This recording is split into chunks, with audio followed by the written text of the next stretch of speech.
Tem dias que a solidão pesa mais que saco de ração molhada. Eu estava no pasto sul da fazenda, olhando para o horizonte sem fim, quando percebi que já fazia 3 dias que eu não falava com ninguém. 3 dias inteiros. E o pior, nem tinha sentido falta. O sol daquela tarde de abril caía devagar sobre os campos de Balsas, no sul do Maranhão. A luz alaranjada tingindo tudo de dourado. O capim seco, a terra vermelha, as árvores retorcidas do cerrado. Bonito de doer. Mas era uma beleza vazia, sabe?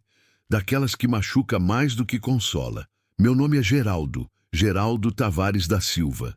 52 anos, mãos calejadas, costas doloridas e um coração que parou de bater direito no dia que enterrei minha Lúcia. Faz 4 anos. 4 anos desde que o caminhão desgovernado atravessou a pista na BR-230 e levou dela tudo. O riso fácil, o cheiro de café fresco de manhã, o jeito que ela cantarolava enquanto regava as plantas. Levou também a vontade que eu tinha de continuar. Mas eu continuei mesmo assim, porque é isso que a gente faz, né? Continua. Mesmo quando não quer. A fazenda era grande. 140 hectares de pasto, gado de corte, algumas cabeças de leite para consumo próprio. Eu tinha 3 peões que vinham de segunda a sexta. No fim de semana, ficava sozinho. E era nesses dias que o silêncio machucava mais. Sentei na cerca de madeira, acendi um cigarro barato e olhei para o céu, que começava a ganhar tons de rosa e roxo. As cigarras cantavam alto, como sempre fazem nessa época. O som era ensurdecedor, mas ao mesmo tempo reconfortante. Pelo menos alguém fazia barulho naquele mundo. Tirei o chapéu sujo de poeira e passei a mão pelos cabelos grisalhos. Suor escorria pela testa, pelo pescoço. O calor do dia ainda estava grudado na pele, mesmo com o sol indo embora. Pensei em Lúcia. Sempre pensava nela nessa hora do dia. Era quando ela gostava de sentar comigo na varanda, tomar um café requentado e contar as novidades do vilarejo. Ela conhecia todo mundo, sabia quem tinha casado, quem tinha brigado, quem estava precisando de ajuda. Eu só ouvia, fumava e sorria. Achava graça naquele jeito dela de se importar com os outros. Agora eu era o oposto. Não me importava com ninguém. E ninguém se importava comigo. O celular tocou no bolso da calça surrada. Olhei para o número.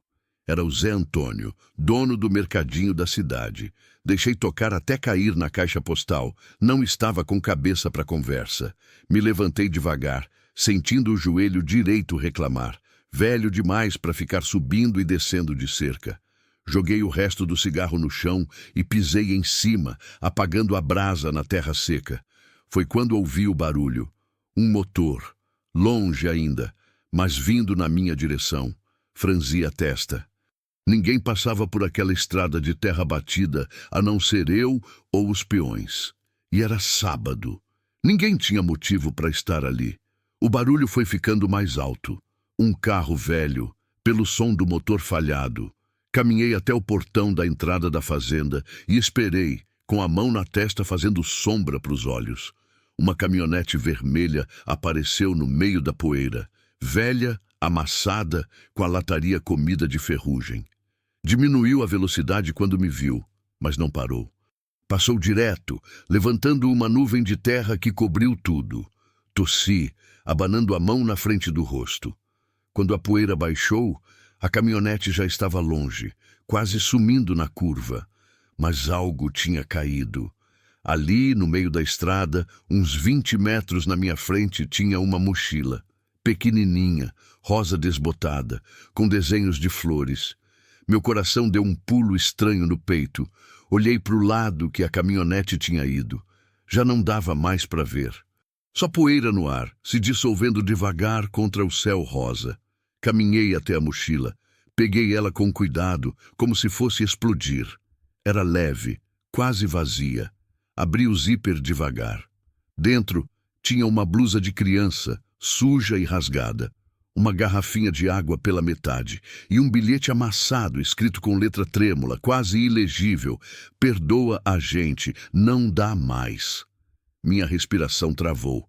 Olhei de novo para a estrada vazia e foi aí que ouvi um choro, fraco, mas real, vindo do outro lado da cerca, perto do açude.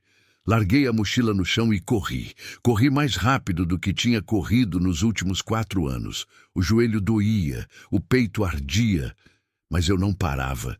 Pulei a cerca de arame farpado, rasgando a manga da camisa. E então eu vi, sentada embaixo de um pé de pequi, abraçada nas próprias pernas, estava uma menina. Não devia ter mais que 7, 8 anos. Cabelo preto, embaraçado, cheio de folha seca, roupa suja de terra e suor, pés descalços, machucados. O rosto pequeno, moreno, molhado de lágrima e poeira. Ela me olhou, e naquele olhar, assustado, perdido, sem entender nada, eu vi a coisa mais triste que já tinha visto na vida. Uma criança que tinha acabado de ser jogada fora, como lixo, como nada. Minha garganta apertou, as mãos tremeram, me ajoelhei devagar na terra quente, a uns 3 metros de distância. "Oi?" eu disse com a voz mais suave que consegui. "Tá tudo bem. Eu não vou te machucar." Ela não respondeu. Só continuou olhando com aqueles olhos grandes demais para o rosto pequeno. E foi nesse momento, ajoelhado no chão, com o sol se pondo atrás de mim e uma criança abandonada na minha frente, que eu senti algo que não sentia fazia muito tempo. Medo, não de morrer, mas de não conseguir salvar. Ficamos assim por um tempo que pareceu durar horas. Eu ajoelhado na terra, ela encolhida embaixo do pequi, nos olhando como 2 bichos assustados que não sabem se devem confiar um no outro. O vento quente sacudia as folhas secas ao redor. O sol ia descendo, tingindo tudo de vermelho sangue. As cigarras continuavam cantando, indiferentes ao drama que se desenrolava ali. "Meu nome é Geraldo." Tentei de novo, devagar. "Essa é minha fazenda. Você tá machucada?" Ela não respondeu. Apenas apertou mais os joelhos contra o peito. Notei então que ela tremia. Não era frio. O calor ainda estava forte, grudado no ar como melado. Era medo. Medo puro, do tipo que faz o corpo inteiro se fechar, se proteger, se preparar para o pior. Eu conhecia bem esse medo. "Tá com fome?" perguntei, tentando parecer calmo mesmo com o coração batendo descompassado. Dessa vez, vi um pequeno movimento. Ela engoliu seco. Os olhos dela desceram para o chão e voltaram para mim. Não era um sim, mas também não era um não. Era desespero. Me levantei devagar, sem fazer movimentos bruscos. "Vou buscar água e alguma coisa para você comer. Fica aqui, não sai desse lugar. Eu já volto." Não esperei resposta.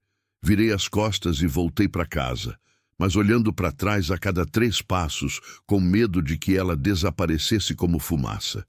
Quando cheguei na cozinha, minha cabeça girava feito roda de carroça solta. O que eu faço? Chamo a polícia, levo ela para o hospital.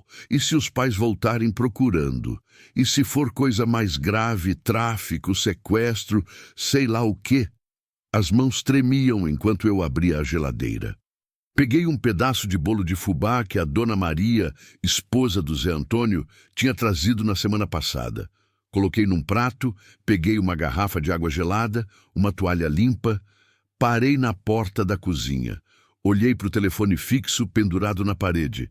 Devia ligar para alguém, mas para quem? Para a polícia de Balsas, que ia demorar 1 hora para chegar e me encher de pergunta que eu não sabia responder?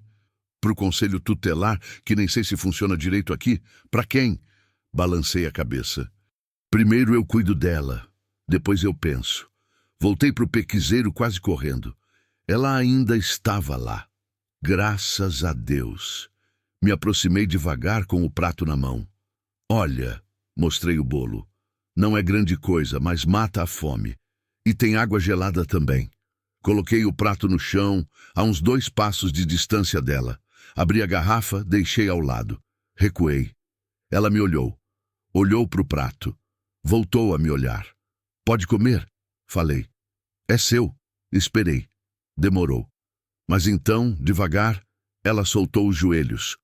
Esticou o braço magro, cheio de arranhão. Pegou um pedaço do bolo, levou até a boca e comeu como quem não comia fazia dias. Não foi delicado, não foi devagar, foi desesperado. Ela enfiava pedaços grandes na boca, engolia quase sem mastigar. Pegava mais, as mãos tremiam, migalhas caíam no colo sujo. Quando terminou o bolo, pegou a garrafa de água e bebeu tudo num gole só. A água escorreu pelo canto da boca, pelo pescoço, molhando a blusa rasgada. Ela largou a garrafa vazia, ofegante. E então, pela primeira vez, ela falou: obrigada. A voz era fina, rouca, quebrada, mas era real. Senti um nó na garganta. De nada, respondi, tentando manter a voz firme. Como você se chama? Ela baixou a cabeça. Silêncio. Não precisa ter medo de mim. Tentei de novo. Eu só quero ajudar, mas preciso saber seu nome. Ela continuou olhando para o chão. Eles chamavam eu de Manu, murmurou tão baixo que quase não ouvi. Manu. Manu, repeti, deixando o nome pousar no ar. Bonito! E onde você mora, Manu? Ela balançou a cabeça, não no sentido de não sei, mas de não quero falar. E sua mãe? Seu pai? Tem alguém esperando você em algum lugar?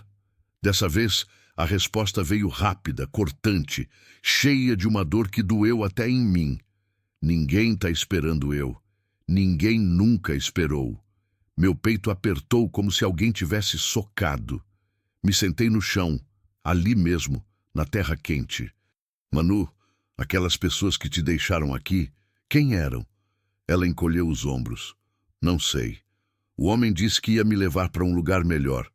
Mas aí ele parou aqui e mandou eu descer. Disse que alguém ia me buscar. E a mulher ficou chorando no banco, mas não fez nada. Senti a raiva subir. Raiva daquelas pessoas, raiva do mundo, raiva de Deus por permitir que uma criança fosse jogada fora daquele jeito. Você sabe de onde você veio? Que cidade? Ela pensou, franzindo a testa. Acho que era Imperatriz, mas faz tempo. A gente ficava mudando. Imperatriz, quase 300 quilômetros dali. Você tem mais alguém? Avó, tia, alguém que possa te buscar? Ela balançou a cabeça. Não, só tinha a tia Verônica, mas ela morreu. Aí fui para casa de gente que eu nem conhecia. Eles não queriam eu lá. A voz dela estava ficando embargada. As lágrimas começavam a escorrer de novo. Ninguém quer eu, moço. Eu sei disso. Não aguentei. Me arrastei mais perto, devagar, respeitando o espaço dela. Manu, olha para mim. Ela ergueu os olhos inchados. Eu não sei o que aconteceu com você até agora. Não sei que tipo de gente cruzou seu caminho. Mas eu vou te dizer uma coisa. Enquanto você estiver aqui comigo, você está segura, entendeu? Ninguém vai te machucar. Ela me olhou com uma mistura de dúvida e esperança. O Senhor promete? Aquela pergunta me partiu ao meio. Eu prometo. O sol já tinha desaparecido. A noite começava a engolir o cerrado. O frio da noite chegava depressa naquela época do ano, e ela estava sem nada, além de uma blusa fina e um shorts rasgado. Vem comigo para casa, pedi. Lá tem comida de verdade, banho quente, um lugar para dormir. Amanhã a gente resolve o que fazer, pode ser? Ela hesitou. Olhou para o escuro crescente ao redor. Olhou de volta para mim. E devagar, aceitou. Pode. Me levantei, estiquei a mão. Ela olhou para minha mão por um longo momento, como se nunca ninguém tivesse estendido a mão para ela. Então, com dedos pequenos e sujos, ela segurou minha mão. E naquele toque, simples e frágil, eu senti algo que não sentia fazia 4 anos. Um motivo para continuar. Caminhamos juntos até a casa. Ela ao meu lado, arrastando os pés machucados na terra. Eu segurando aquela mãozinha magra com um cuidado que eu nem sabia que ainda existia em mim. Quando chegamos na varanda, parei na porta. Manu olhou para dentro, com os olhos arregalados. A casa era simples. Sala com sofá velho, cozinha de fogão a lenha, 2 quartos pequenos, nada de especial. Mas para os olhos dela parecia um palácio. Entra, falei. Aqui é sua casa agora. Ela entrou, devagar, desconfiada, mas curiosa.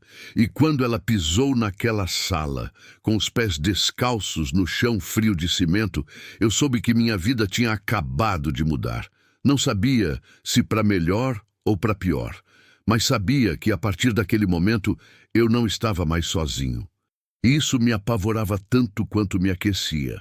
A casa estava em silêncio, aquele tipo de silêncio pesado, onde cada barulho parece gritar. O rangido da madeira, o estalo do fogão esfriando, o vento batendo na janela mal fechada. Manu estava parada no meio da sala, girando devagar, olhando tudo como se nunca tivesse visto uma casa de verdade. Os olhos dela percorriam as paredes descascadas, a foto emoldurada de mim e Lúcia no dia do casamento, o sofá velho de tecido xadrez que ela tanto gostava. Aquela ali é minha esposa, falei, apontando para a foto. Ela se foi faz tempo. Manu olhou para a foto com atenção. Depois olhou para mim. Não disse nada, mas vi algo nos olhos dela. Reconhecimento, talvez. Ou empatia. Como se ela também entendesse o que era perder alguém. Vem, chamei, quebrando o silêncio. Vou esquentar água para o banho. Ela me seguiu até o banheiro pequeno nos fundos da casa. Coloquei 2 panelas grandes de água no fogão a lenha, esperei esquentar. Enquanto isso, peguei uma toalha limpa do armário do quarto, uma camisa minha velha que daria um vestido nela, sabonete novo. Despejei a água quente na bacia grande de plástico. Misturei com água fria até ficar morna. Pronto, falei, colocando a bacia no chão do banheiro. Não é banheira, mas serve. Você consegue se virar sozinha? Ela olhou para a água, para mim, de volta para a água. Consigo. Vou deixar a roupa limpa aqui na cadeira. Quando terminar, é só me chamar. Vou estar na cozinha. Fechei a porta e fui preparar alguma coisa para ela comer de verdade. Esquentei arroz e feijão que tinha sobrado do almoço, fritei 2 ovos, cortei um pedaço de queijo, coloquei tudo num prato fundo e deixei na mesa. Demorou. Fiquei andando de um lado para o outro na cozinha, nervoso, sem saber bem por quê. Olhei para o relógio na parede. Já passava das 8 da noite. Pensei de novo em ligar para alguém. Pensei no conselho tutelar, na polícia, na assistente social. Mas cada vez que pensava nisso, minha cabeça voltava para o bilhete amassado que eu tinha encontrado na mochila. Perdoa a gente. Não dá mais. Não dá mais o quê? Cuidar de uma criança? Alimentar? Amar? Que tipo de gente faz isso? A porta do banheiro se abriu, me tirando dos pensamentos. Manu apareceu na entrada da cozinha. Estava diferente. O rosto limpo, os cabelos molhados, penteados para trás com os dedos, a camisa minha enorme caindo até os joelhos, os pés ainda descalços, mas limpos. Ela parecia menor assim, mais frágil, mais criança. Tá melhor? Perguntei, tentando sorrir. Ela acenou que sim com a cabeça. Vem comer. Ela se sentou na cadeira de madeira, olhou para o prato cheio e de novo atacou a comida como se fosse a última refeição da vida. Mastigava rápido, engolia sem respirar, pegava mais. Sentei na cadeira em frente, apenas observando. Senti um aperto no peito. Quanto tempo ela tinha ficado sem comer direito? Quando terminou, ela limpou a boca com as costas da mão e me olhou. Obrigada. Para de agradecer, falei, mais seco do que pretendia. Respirei fundo. Desculpa.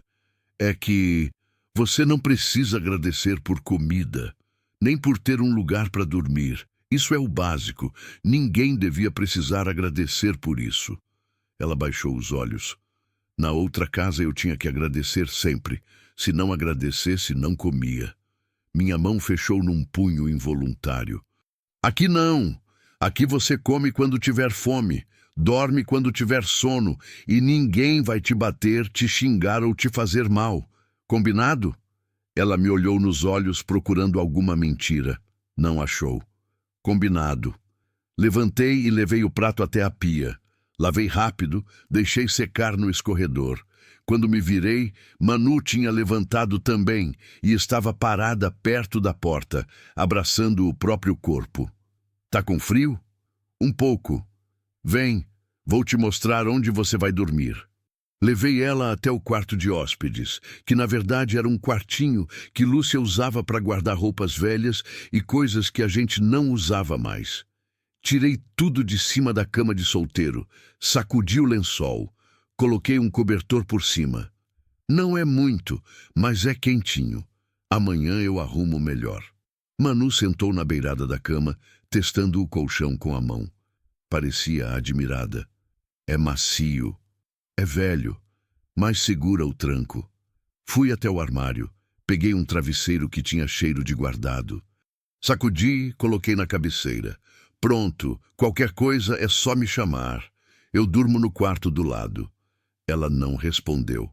Apenas continuou sentada, olhando para o chão. Manu? Moço Geraldo.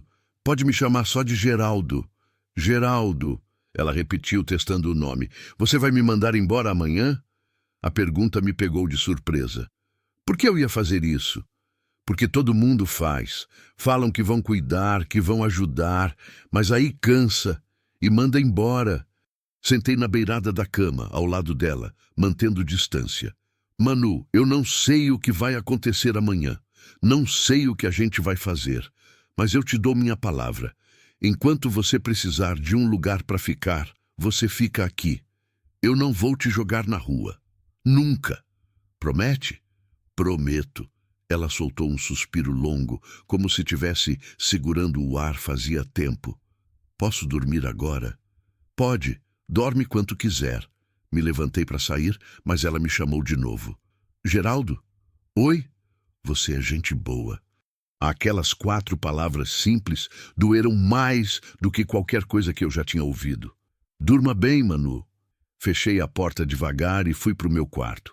Sentei na cama, ainda vestido, ainda calçado. Coloquei as mãos na cabeça. O que eu acabei de fazer? Tinha uma criança abandonada dormindo no quarto ao lado. Uma criança que eu não conhecia, que não era minha responsabilidade, que eu devia ter levado direto para a autoridade competente. Mas como eu ia fazer isso? Como eu ia acordar ela amanhã e dizer, vem, vamos te entregar para o sistema? Para o mesmo sistema que claramente já tinha falhado com ela antes? Não conseguia. Pelo menos não ainda. Peguei o celular. 16 chamadas perdidas. 12 do Zé Antônio, 4 de número desconhecido. Ignorei todas. Deitei na cama, sem tirar a roupa, sem apagar a luz. Fiquei olhando para o teto rachado, ouvindo os grilos do lado de fora, o vento batendo nas árvores.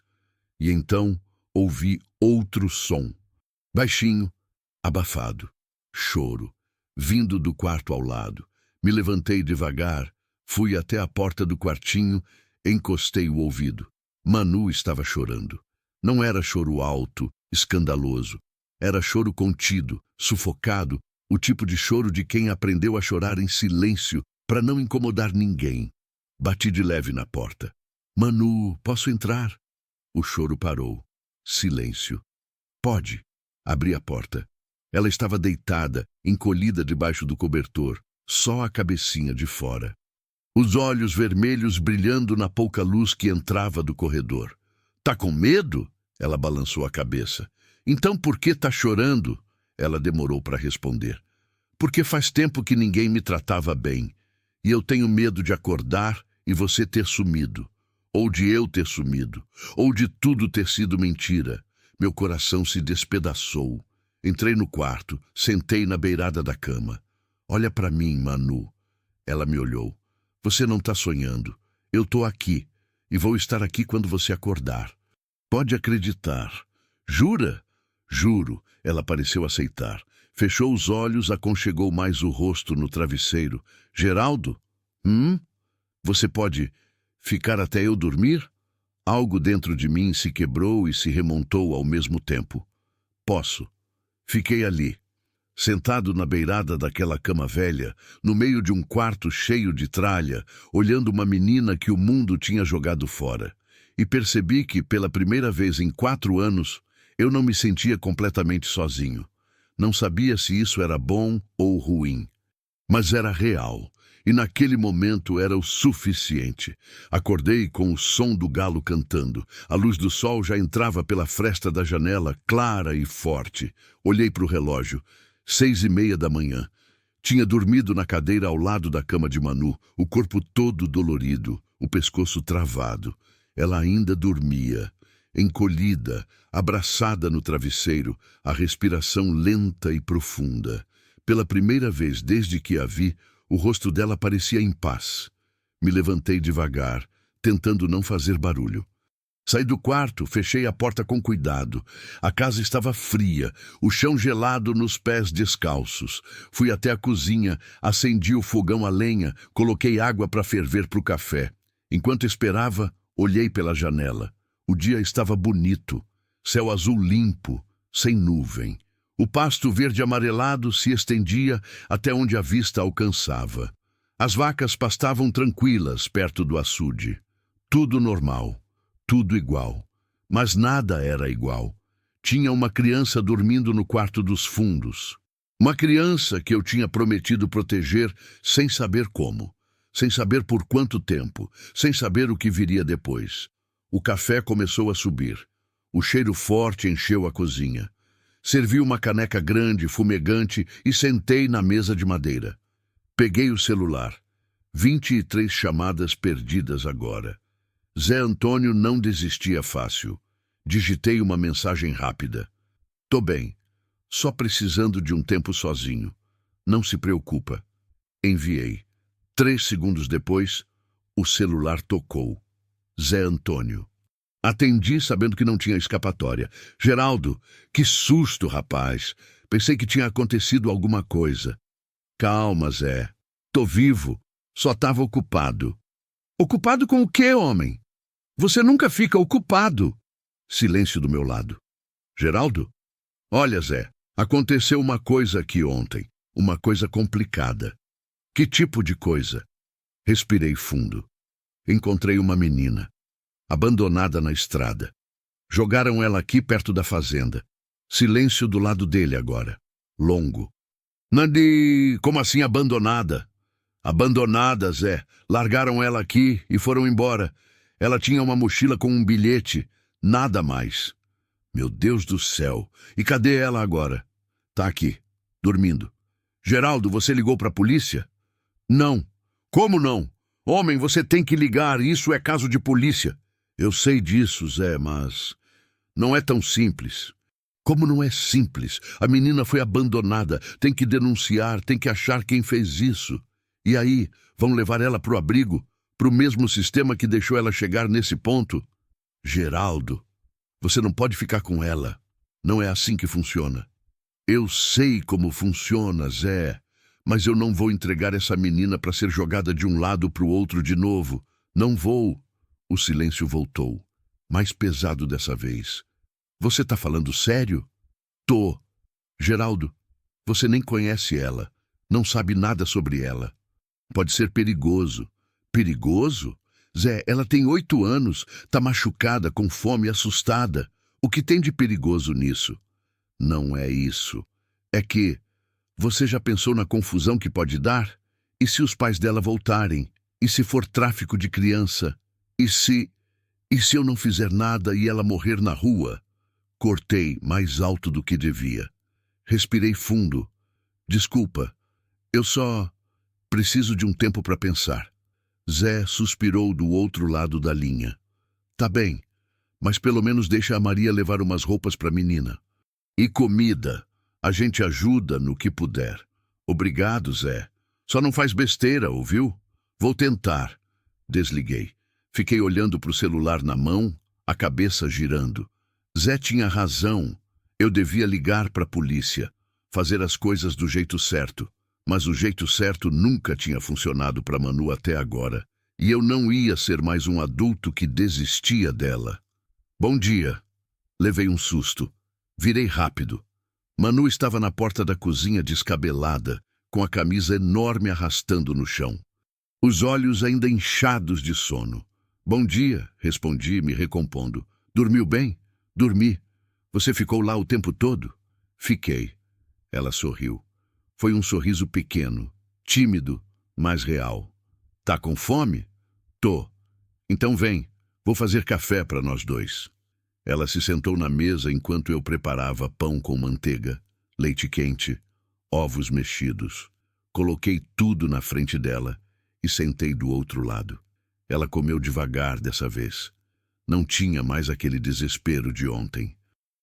Manu, comecei, escolhendo as palavras com cuidado. A gente precisa conversar sobre uma coisa. Ela parou de mastigar.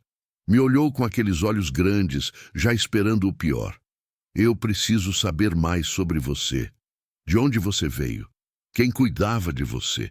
Não é para te entregar para ninguém, eu prometo. Mas eu preciso entender. Ela colocou o pão no prato. Perdeu o apetite na hora. Minha mãe morreu quando eu era bem pequena. Não lembro dela direito.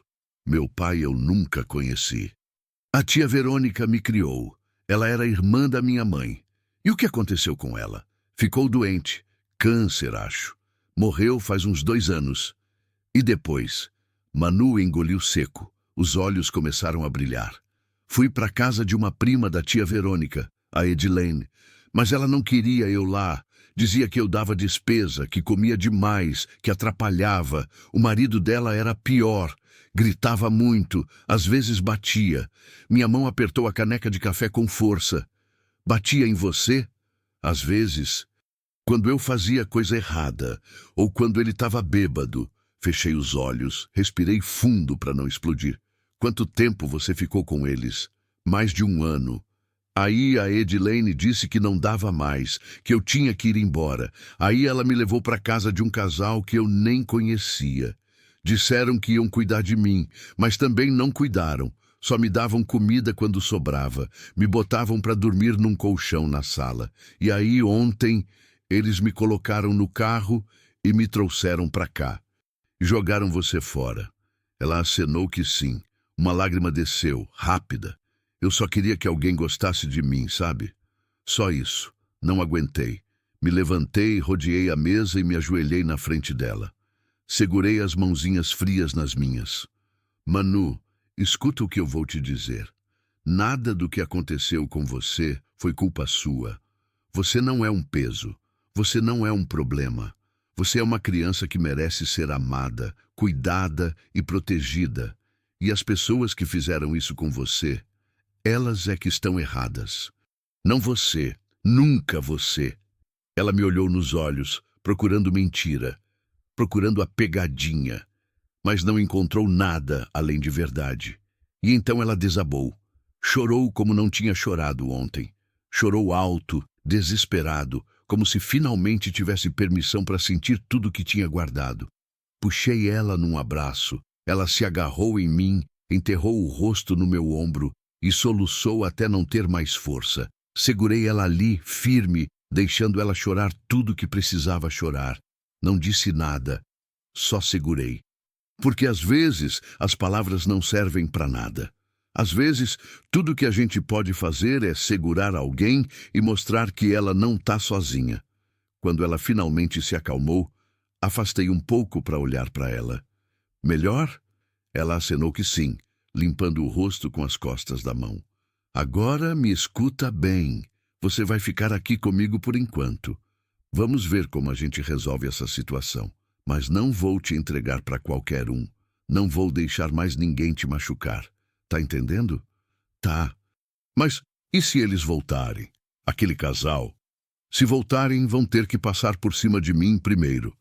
Ela sorriu de novo. Dessa vez, um sorriso maior. Geraldo? Oi? Você é diferente. Diferente como? Você fala a verdade. A maioria dos adultos mente. Não soube o que responder. Então, só abracei ela de novo. E ali, naquela cozinha simples, com cheiro de café e lenha queimada, eu tomei uma decisão. Não ia deixar essa menina sozinha. Não importava o que viesse. Não importava a confusão que desse. Ela tinha sido jogada fora uma vez. Não seria de novo. Não enquanto eu tivesse ar nos pulmões. Os dias seguintes passaram numa estranheza tranquila. Manu começou a se soltar aos poucos. Não muito. Ainda era tímida. Ainda pulava com qualquer barulho mais alto. Ainda acordava no meio da noite, gritando por causa de pesadelos. Mas durante o dia, quando o sol batia forte no pasto e ela me ajudava a juntar os ovos das galinhas ou a regar a horta que Lúcia tinha plantado e que eu nunca tive coragem de arrancar, ela quase parecia uma criança normal. Quase. Zé Antônio e Dona Maria vieram no segundo dia. Trouxeram 2 sacolas cheias de roupa de menina, camisetas, shorts, um vestidinho azul claro que fez os olhos de Manu brilharem quando viu. Trouxeram também sandálias, chinelos, sabonete cheiroso, shampoo, escova de dente. Meu Deus, que criança linda! Dona Maria exclamou quando viu Manu pela primeira vez, já limpa, com roupa decente, o cabelo preso num rabo de cavalo que eu tinha tentado fazer e ficou meio torto. Manu se escondeu atrás de mim, segurando a barra da minha camisa. Não precisa ter medo, pequena, Dona Maria disse, se abaixando para ficar na altura dela. Eu sou amiga do Geraldo. Trouxe essas roupinhas para você. Quer ver? Manu olhou para mim, pedindo permissão. Acenei que sim. Ela saiu de trás de mim devagar, se aproximou das sacolas. Quando viu o vestido azul, não conseguiu esconder o sorriso. Pode pegar, Dona Maria incentivou. É seu. Meu. Manu sussurrou, tocando o tecido como se fosse algo sagrado. Seu. Ela pegou o vestido, abraçou contra o peito e olhou para mim com uma gratidão que me fez engolir seco. Obrigada, ela disse baixinho para Dona Maria. De nada, meu anjo. Qualquer coisa que precisar, é só falar. Depois que Manu foi para o quarto experimentar as roupas, Zé Antônio me puxou para a varanda. E aí, já decidiu o que vai fazer? Encostei na coluna de madeira, acendi um cigarro. Ainda não. Geraldo, já faz 3 dias. Você não pode ficar enrolando. Eu sei. O pessoal da cidade já está falando, perguntando quem é a menina que apareceu aqui. Deixa falarem. Não é tão simples. Se alguém denunciar, o conselho tutelar vem aqui. E aí você vai ter que explicar por que não avisou antes. E eu explico. Digo que encontrei ela abandonada e que estou cuidando até resolver a situação. Zé balançou a cabeça, preocupado. Você está se apegando, Geraldo. E isso é perigoso. Eu sei. Sabe mesmo? Porque pelo jeito que você olha para aquela menina, parece que já decidiu que ela vai ficar. Não respondi. Porque ele tinha razão. Ela não pode ficar para sempre aqui, Geraldo. Você sabe disso. Ela precisa ir para a escola, ter certidão, documento, precisa... Eu sei de tudo isso. Explodi mais alto do que queria. Respirei fundo, baixei o tom. Eu sei, Zé, mas eu não consigo simplesmente entregar ela para o sistema. Não depois de ouvir o que ela passou. E qual é a alternativa? Você vai adotar ela? A palavra ficou no ar. Pesada, real. Adotar. Nunca tinha pensado nisso de forma concreta. Mas agora, ouvindo em voz alta, a ideia não parecia tão absurda. Não sei, admiti. Mas sei que não vou deixar ela voltar para uma casa onde batem nela, ou onde jogam ela fora quando cansa de cuidar. Zé suspirou, colocou a mão no meu ombro. Então procura um advogado. Faz as coisas do jeito certo, mas faz logo, antes que piore. Vou fazer. Ele acenou não muito convencido e foi embora com Dona Maria. Fiquei ali na varanda, fumando, olhando o sol começar a descer no horizonte, pensando, quebrando a cabeça. Adotar. Eu, um homem de 52 anos, viúvo, sozinho, com uma fazenda para tocar e uma vida que mal conseguia manter em pé. Adotar uma menina de 8 anos que eu conhecia fazia 3 dias. Era loucura, mas era a única coisa que fazia sentido. Joguei o cigarro no chão, pisei em cima. Quando entrei na casa, Manu estava na sala, girando com o vestido azul. Ela parecia outra criança. O cabelo solto caindo nos ombros, o sorriso largo, os olhos brilhando. Olha, Geraldo, ficou bonito. Algo se mexeu dentro do meu peito, algo que eu achei que tinha morrido junto com Lúcia. Ficou lindo. Ela deu mais uma voltinha rindo. E naquele momento eu soube. Eu ia lutar por ela. Não importava o que custasse. Na manhã seguinte, acordei cedo. Deixei um bilhete para Manu dizendo que ia até a cidade resolver umas coisas e voltava antes do almoço. Dei comida para as galinhas, tirei leite da vaca, deixei tudo pronto para ela. Peguei a caminhonete velha e segui para Balsas. A cidade estava do jeito que sempre estava, movimentada, barulhenta, cheia de gente correndo de um lado para o outro. Estacionei em frente ao escritório da doutora Cláudia, a única advogada que eu conhecia. Ela tinha ajudado a resolver a papelada da fazenda quando Lúcia morreu. A sala de espera era pequena, com cadeiras de plástico e revistas velhas. Esperei 20 minutos até ser chamado. Doutora Cláudia era uma mulher de uns 40 anos, cabelo curto, óculos de grau, jeito sério, mas não frio. "Geraldo! Que surpresa!" Ela cumprimentou, apertando minha mão. "Senta, por favor. O que te traz aqui?" Sentei na cadeira de frente para a mesa dela. Respirei fundo. "Doutora, eu preciso de ajuda com uma situação complicada." "Complicada como?" Contei tudo. Desde o momento que vi a caminhonete vermelha passando, a mochila caindo, o bilhete, Manu embaixo do pequiseiro. Contei sobre os 3 dias que ela estava comigo, sobre o que ela me contou da vida dela, sobre a vontade que eu tinha de não deixar ela voltar para aquele inferno. Doutora Cláudia me ouviu em silêncio, fazendo anotações. Quando terminei, ela suspirou, tirou os óculos, esfregou os olhos. "Geraldo, isso é sério." "Eu sei. Você deveria ter avisado as autoridades no mesmo dia." "Eu sei disso também." "E agora você quer adotar ela?" "Quero. Ou pelo menos quero tentar. Ela não tem ninguém. E eu tenho condições de cuidar dela." Doutora Cláudia colocou os óculos de volta, se recostou na cadeira. "Olha, não vai ser fácil. Primeiro, você vai ter que registrar um boletim de ocorrência sobre o abandono. Isso vai abrir uma investigação. Vão procurar quem largou ela. Vão tentar localizar algum parente. Isso pode demorar meses. E ela fica onde enquanto isso? Normalmente em abrigo temporário." "Não, de jeito nenhum." "Geraldo, doutora, eu não vou deixar ela ir para abrigo. Não depois do que ela passou. Não vou." Ela me olhou por um longo momento. "Você está apaixonado pela ideia de salvar essa menina. Eu entendo. Mas você precisa pensar com a cabeça fria. Adoção é para a vida toda. É responsabilidade. Você tem que ter certeza." "Eu tenho." "Tem mesmo?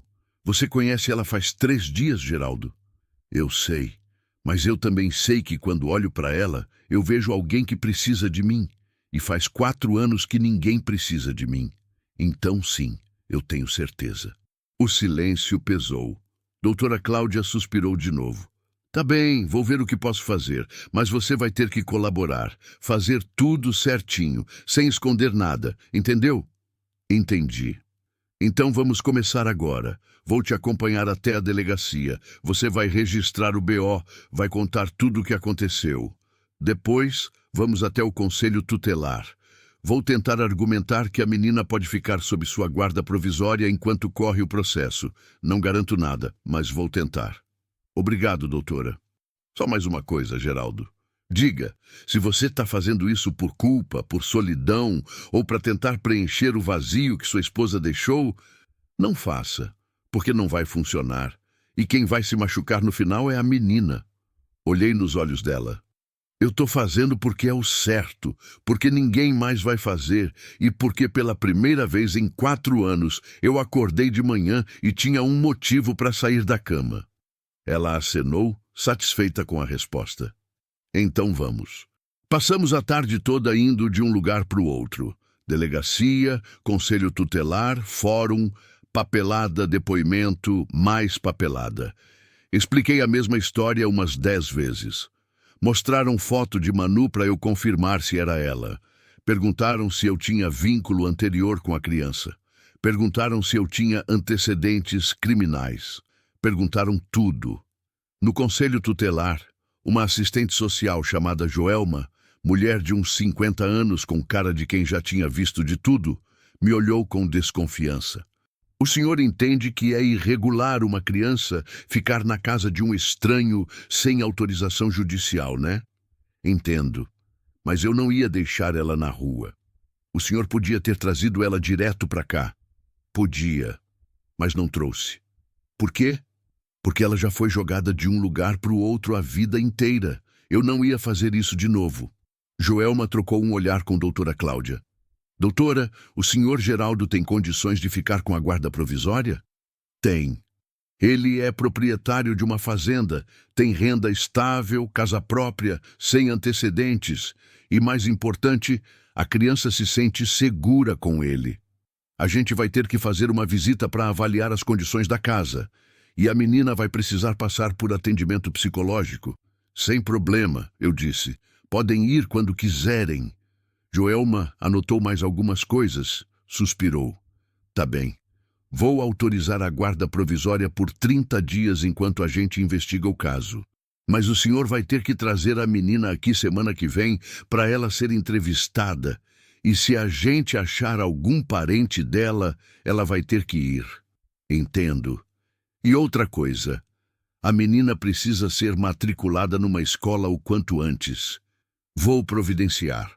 Joelma me entregou um papel assinado e carimbado. Não decepcione essa criança, seu Geraldo. Ela já sofreu demais. Não vou decepcionar. Saí de lá com o papel na mão, o peito apertado, a cabeça zonza. Doutora Cláudia me acompanhou até a caminhonete. Parabéns, Geraldo. Você conseguiu. Conseguiu o quê? 30 dias. E depois? Depois a gente luta pelo resto. Mas por enquanto ela está com você. E isso já é alguma coisa. Obrigado, doutora, por tudo. De nada. Agora vai para casa. Ela deve estar te esperando. Entrei na caminhonete, liguei o motor e voltei para a fazenda com o coração disparado. Quando cheguei, já era quase noite. O sol se punha vermelho atrás das árvores. A casa estava acesa. Estacionei, desci, corri para dentro. Manu, silêncio. Manu, corri pelos cômodos. Sala vazia, cozinha vazia, quarto vazio. O pânico começou a subir. Manu! E então ouvi um barulho baixo vindo de fora, do quintal. Corri até lá. Ela estava sentada debaixo do pé de manga, abraçada nas pernas, chorando. Manu, o que aconteceu? Ela ergueu o rosto molhado de lágrima. Você demorou. Pensei que tinha me abandonado também. Meu coração se partiu. Me ajoelhei na frente dela, segurei o rosto dela com as duas mãos. Nunca! Você está me ouvindo? Eu nunca vou te abandonar. Eu fui resolver as coisas para você poder ficar aqui. Olha, mostrei o papel da guarda provisória. Sabe o que é isso? É um documento dizendo que você pode ficar comigo, que você está segura, que ninguém vai te tirar daqui. Ela olhou para o papel, voltou a olhar para mim. É verdade? É verdade. Eu posso ficar? Pode. Então, ela se jogou nos meus braços, me abraçou com tanta força que quase me derrubou. E eu abracei ela de volta. Ali, debaixo do pé de manga, com a noite caindo e os grilos começando a cantar, eu segurei aquela menina como se ela fosse a coisa mais preciosa do mundo. Porque era. E pela primeira vez em 4 anos, eu não me senti sozinho. Eu me senti pai. As semanas seguintes foram as mais estranhas da minha vida. Estranha no bom sentido, mas estranhas. De repente, eu tinha rotina de novo. Acordava cedo, preparava café da manhã para 2, levava Manu comigo para o pasto quando ia ver o gado. Ela caminhava ao meu lado, fazendo 1000 perguntas sobre tudo. Por que a vaca tinha 4 estômagos? Por que o galo cantava de manhã? Por que a terra era vermelha naquela região? Eu respondia o que sabia, e o que não sabia, inventava. Ela ria das minhas respostas inventadas. E aquele riso foi se tornando a coisa mais importante do meu dia. Matriculei ela na Escola Municipal de Balsas. Foi difícil. Precisei de um monte de documento que ela não tinha. Certidão de nascimento, carteira de vacinação, comprovante de residência. Doutora Cláudia ajudou a conseguir segundas vias de tudo. Demorou 2 semanas, mas conseguimos. No primeiro dia de aula, Manu acordou mais cedo que eu. Estava sentada na cama, já vestida com um uniforme novo, blusa branca, saia azul, sapato preto que Dona Maria tinha comprado. O cabelo preso num rabo de cavalo que ela mesma tinha feito, meio torto, mas ela estava orgulhosa. "Tô pronta", anunciou quando entrei no quarto. "Vejo isso, mas a aula só começa daqui a 2 horas." "Eu sei, mas eu quero ir logo", sorri. Era a primeira vez que ela demonstrava empolgação com alguma coisa. Tomamos café juntos. Ela mal tocou na comida de tão nervosa. "E se as crianças não gostarem de mim?" perguntou de repente, mexendo no pão com manteiga sem comer. "Por que não gostariam? Não sei. Às vezes as pessoas não gostam de mim. Manu, olha para mim." Ela ergueu os olhos. "Qualquer pessoa que não gostar de você é porque não te conhece de verdade. E quem te conhecer de verdade vai gostar. Pode acreditar." Ela deu um sorrisinho pequeno, mas ainda parecia preocupada. Chegamos na escola às 7h30. O pátio estava cheio de crianças correndo, gritando, brincando. Manu segurou minha mão com força quando descemos da caminhonete. "Quer que eu entre com você?" Quero." Fomos juntos até a sala da diretora. Dona Marlene, uma senhora de cabelos grisalhos e óculos de oncinha, nos recebeu com um sorriso caloroso. "Então essa é a Manu", disse, se abaixando para ficar na altura dela. "Que menina linda! Seja bem-vinda, querida." Manu se escondeu atrás de mim. "Ela é um pouco tímida", expliquei, "mas vai se soltar." "Claro que vai." Dona Marlene concordou. "Vem, Manu, vou te levar para sua sala. Sua professora é a Elaine, ela é muito legal." Manu me olhou pedindo permissão. Acenei que sim. "Vai. Daqui a pouco eu venho te buscar. Promete?" "Prometo." Ela soltou minha mão devagar e seguiu Dona Marlene pelo corredor. Virou para trás 2 vezes, acenando. Acenei de volta até ela sumir de vista. Fiquei parado ali no pátio, no meio da correria de crianças, me sentindo perdido e orgulhoso ao mesmo tempo. Ela vai ficar bem, pensei. Ela é forte. Voltei para a fazenda e tentei me concentrar no trabalho. Consertei a cerca do pasto norte, que estava arrebentada. Troquei a água dos bebedouros, organizei a tulha de ração. Mas minha cabeça estava na escola, pensando se ela estava bem, se estava fazendo amigos, se alguém estava sendo mal com ela. Quando deu 12h, parei tudo e fui buscá-la. Ela estava sentada sozinha embaixo de uma árvore no pátio, mexendo no celular velho que Zé Antônio tinha dado para ela. Quando me viu, o rosto se iluminou. Levantou e correu na minha direção. "E aí, como foi?" "Foi bom. A professora é legal. E tem uma menina, a Júlia, que sentou do meu lado. Ela me emprestou lápis de cor." "Que bom. Gostou então?" "Gostei. Mas alguma coisa no jeito que ela disse não convenceu. Conhecia aquele tom. Era o tom de quem estava escondendo algo." "Manu, aconteceu alguma coisa?" Ela hesitou. Olhou para o chão. "Teve um menino." Ele perguntou onde estava minha mãe. Eu disse que não tinha. Aí ele perguntou quem era você. Eu disse que era meu pai. O coração deu um pulo no peito. E o que ele disse? Disse que eu estava mentindo, que você era velho demais para ser meu pai, que eu era adotada. A raiva subiu, mas engoli. "E o que você respondeu?" "Nada. Só fiquei quieta." Me ajoelhei na frente dela ali mesmo, no meio do pátio. "Manu, escuta bem. Não importa o que esse menino ou qualquer outra pessoa diga. Você é minha filha. Pode não ser do sangue, mas é do coração. E isso é o que importa." "Entendeu?" Ela acenou que sim, os olhos brilhando. "Posso te chamar de pai?" A pergunta me pegou desprevenida. Senti um nó na garganta. "Pode, se você quiser." "Eu quero." E ali, naquele pátio de escola barulhento e quente, ela me abraçou. E eu me tornei pai de verdade. Mas nem tudo era tranquilidade. 2 semanas depois da conversa no pátio, eu estava na varanda tomando café quando vi um carro desconhecido subindo a estrada de terra. Um Gol preto, velho, com a lataria amassada. Meu corpo inteiro ficou tenso. O carro parou na frente da casa. 2 homens desceram. Um mais velho, barrigudo, de camisa social suada. Outro mais novo, magrelo, com boné virado para trás. Reconheci o mais velho. Era Domingos, o marido da tal Edilene, a mulher que tinha largado Manu com aquele casal. Meu sangue gelou. Me levantei devagar, sem tirar os olhos deles. Bom dia, o Domingos disse com um sorriso falso.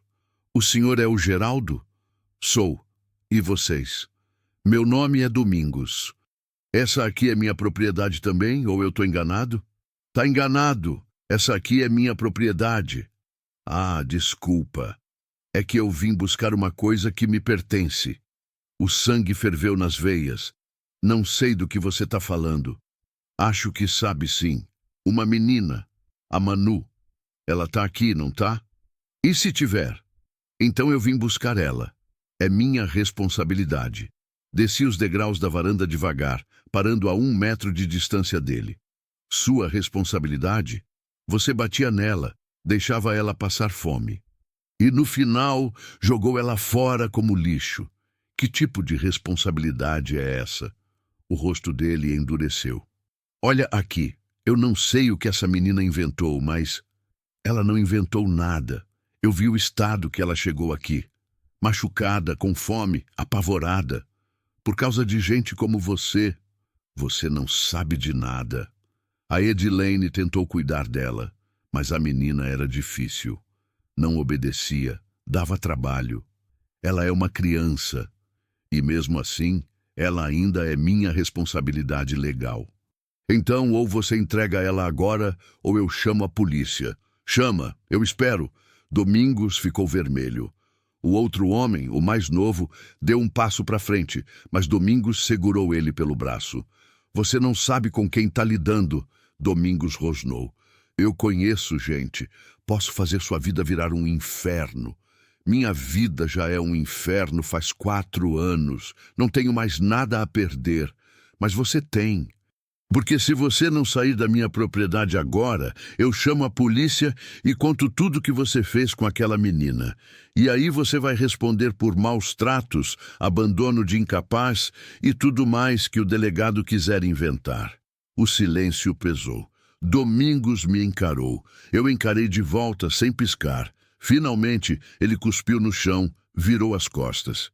Isso não vai ficar assim, disse voltando para o carro. Pode vir quando quiser. Eu tô aqui. Eles entraram no carro e foram embora levantando poeira. Fiquei ali parado, o coração disparado, as mãos tremendo de adrenalina e raiva. E foi quando ouvi a voz atrás de mim. Geraldo! Virei rápido. Manu estava na porta, pálida, os olhos arregalados. Você ouviu? Ouvi. Quanto? Tudo. Meu coração apertou. Ele vai me levar embora? A voz dela estava trêmula, quebrando. Fui até ela, segurei os ombros dela com firmeza. Não, ele não vai te levar. Não enquanto eu estiver vivo. Mas ele disse que vai chamar a polícia. Deixa ele chamar. A polícia sabe de tudo. A assistente social sabe. Eu tenho a guarda provisória. Ele não tem direito nenhum sobre você. Mas e se ele voltar? E se ele te machucar? Ele não vai voltar. E se voltar, eu estou pronto. Ela me abraçou, tremendo. Abracei ela de volta, sentindo a fragilidade daquele corpinho pequeno contra o meu. Eu tenho medo, ela sussurrou. Eu sei, eu também tenho. Mas medo não vai nos parar. A gente vai lutar. Juntos, tá bom? Tá bom. Mas mesmo dizendo isso, eu sentia que algo tinha mudado. Que a tempestade estava só começando e que o pior ainda estava por vir. Naquela noite, não consegui dormir. Fiquei na varanda até tarde, fumando cigarro atrás de cigarro, olhando a escuridão, pensando no que fazer. Domingos não ia desistir fácil. Gente assim nunca desiste. Ia voltar, ia arranjar confusão, ia tentar tirar Manu de mim. E eu não podia deixar isso acontecer. Não podia. Porque ela não era só uma criança que eu estava ajudando. Ela era minha filha e eu ia proteger ela, custe o que custar. Passou uma semana desde a visita de Domingos. Uma semana de olhar para a estrada toda hora, esperando ver aquele Gol preto aparecer de novo. Uma semana de dormir mal, acordando com qualquer barulho, o vento batendo na janela, um galho estalando, o gado se movendo no pasto. Uma semana de apertar a faca que eu guardava embaixo do travesseiro só por precaução. Não era medo de morrer. Medo de morrer eu já tinha perdido fazia tempo, no dia que enterrei Lúcia. Era medo de não conseguir proteger Manu. Medo de que viessem de noite quando eu estivesse dormindo. Medo de acordar e ela não estar mais lá. Manu percebeu minha atenção. Ela sempre percebia tudo. Tinha aquele jeito de criança que aprendeu cedo a ler o humor dos adultos para saber quando se esconder, quando ficar quieta, quando não fazer pergunta. "Você tá com medo dele voltar?" perguntou numa manhã de quinta-feira, enquanto tomávamos café na cozinha. O sol entrava pela janela, iluminando o vapor que subia da caneca dela. "Não é medo, é só precaução." Menti, mexendo no café sem beber. "Geraldo, você não precisa mentir para mim. Eu sei quando você tá preocupado. Você fica quieto demais e fuma mais." Olhei para ela. 8 anos de idade e já entendia mais de gente do que muito adulto. Larguei a caneca na mesa, suspirei. "Tá bom. Sim, eu tô preocupado, mas não por mim, por você. Não quero que nada aconteça com você. Nada vai acontecer. Você prometeu, e eu vou cumprir. Mas no fundo, lá no fundo mesmo, eu não tinha tanta certeza assim. Gente como Domingos não desistia fácil. E se tinha uma coisa que eu tinha aprendido na vida, é que homem ruim sempre volta. Sempre." Manu terminou o café com leite, limpou a boca com as costas da mão. "Hoje tem apresentação de teatro na escola", disse, os olhos brilhando daquele jeito que brilhava quando ela estava empolgada com alguma coisa. "A gente ensaiou a semana toda." "É mesmo? E que horas é?" 2 da tarde. "Você vai assistir?" O jeito que ela perguntou, com aquela esperança cautelosa na voz, como se já estivesse se preparando para a decepção, me partiu o coração. "Claro que eu vou. Não perderia por nada." O sorriso dela iluminou a cozinha inteira. "Sério? Sério. Que tipo de pai eu seria se perdesse a apresentação da minha filha?" Ela sorriu ainda mais, se levantou e veio me abraçar. Abracei ela de volta, sentindo aquele corpinho pequeno e magro contra o meu peito. Ainda me espantava como ela confiava em mim. Como, depois de tudo que tinha passado, ela ainda conseguia confiar em alguém. "Vou arrumar a mochila", disse, soltando o abraço. "Não posso me atrasar." Fui levar ela na escola como sempre. Ela desceu da caminhonete pulando, acenando para mim antes de entrar pelo portão. Fiquei ali parado, vendo ela sumir no meio das outras crianças, sentindo aquele aperto no peito que sempre sentia quando ela saía do meu campo de visão. Ela vai ficar bem. É só um dia normal. Vai dar tudo certo. Voltei para a fazenda tentando acreditar nisso. Tinha muito trabalho acumulado. O pasto sul precisava de roçada urgente. O mato estava alto, passando da canela, dificultando o gado pastar direito. As vacas leiteiras precisavam ser vacinadas antes do fim do mês, senão ia dar problema com a vigilância sanitária. E a bomba do açude tinha dado problema de novo, fazendo aquele barulho esquisito que significava que ia queimar a qualquer momento. Mas eu mal conseguia me concentrar no trabalho. Cada barulho me fazia virar a cabeça. O som de um carro na estrada, mesmo sendo longe, mesmo sabendo que podia ser qualquer um. O latido do cachorro do vizinho. O vento balançando o portão de ferro que eu sempre esquecia de trancar. Estava consertando a cerca perto do portão, martelando um arame farpado novo, quando vi um carro subindo a estrada de terra. Não era o Gol preto de Domingos. Era uma Hilux branca, nova, reluzente, com os vidros escuros refletindo o sol do meio-dia. O tipo de carro que não se via por essas bandas. Carro de gente com dinheiro. Muito dinheiro. Meu corpo inteiro ficou em alerta. Larguei o martelo no chão, limpei as mãos sujas de graxa e terra na calça jeans e fiquei esperando. O coração já batendo mais rápido, os músculos tensos, a mandíbula travada. A Hilux parou bem na frente da porteira.